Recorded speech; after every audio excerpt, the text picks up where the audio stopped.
জানুয়ারি কলকাতায় চারুবাসনা Yogesh Chowdhury centre for আর্টসে অনুষ্ঠিত হলো প্রবাসী দুই বন্ধুর কবিতা ও গানে প্রথম প্রয়াস।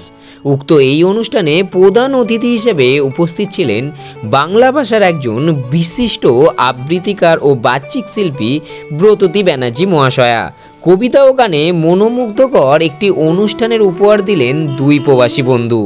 উক্ত এই অনুষ্ঠানে কবিতা পরিবেশন করলেন ভারতী চক্রবর্তী মহাশয়া এবং গান পরিবেশনায় বৈশালী রায়চৌধুরী মহাশয়া। প্রচুর দর্শকের ভিড় ছিলেন এই দিন এই অনুষ্ঠানে। তবে এসে ভালো লাগছে। এরা এত দূরে থাকেন, একজন অস্ট্রেলিয়া আর একজন সান ফ্রান্সিসকো থাকেন, একজন মেলবার্ন আর সান ফ্রান্সিসকো। তো এত দূরে থেকেও ওরা চর্চা করেন। ভারতে তো আমার অনলাইন ক্লাসে আমার ছাত্রী আমার কাছে প্রশিক্ষণও নিচ্ছে। তো দূরে থেকে তারা বাংলা সংস্কৃতিকে ভুলে যাননি, চর্চা করছেন। এটা তো একটা খুব আশার কথা। ওদের জন্য আমার অনেক শুভেচ্ছা। এটা আমাদের প্ল্যানটা হয়েছিল বোধহয় লাস্ট ইয়ারের শেষের দিকে, আর এটা এত দূরে থাকার ফলে আমাদের ভার্চুয়ালি করতে হয়েছে সমস্ত রিহার্সাল। তারপরে আমরা ভারতীয় এক সময় দেশে আসি, আবার আমি আরেক সময় দেশে আসি, তো কখনোই এক্স্যাক্টলি একসঙ্গে হয়ে ওঠে না সিনক্রোনাইজ করা। তো এবার আমরা প্ল্যান করে ওরকম ভাবেই করেছি।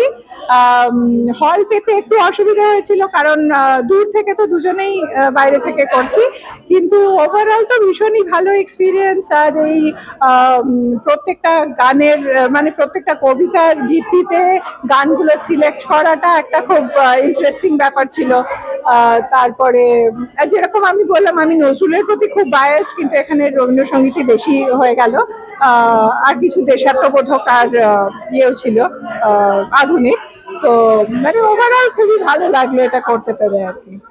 সকল প্রবাসীদের উদ্দেশ্যে এটাই বলবো যে শেকড়টা ভুলে যেও না, শেকড়টা আঁকড়ে ধরে থাকো।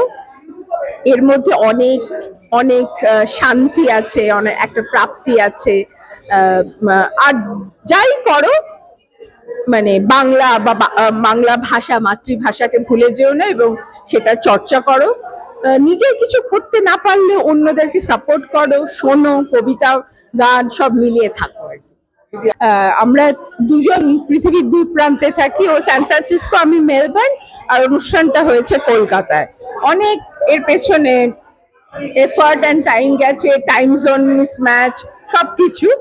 তো ফিউচারে করার ইচ্ছে আছে, একটু হয়তো একটু বেটার হল, বা কারণ প্রথম প্রয়াসে বুঝতে পারিনি কতজন লোক আমরা পাবো, ওই জন্য ছোট হল নিয়েছি।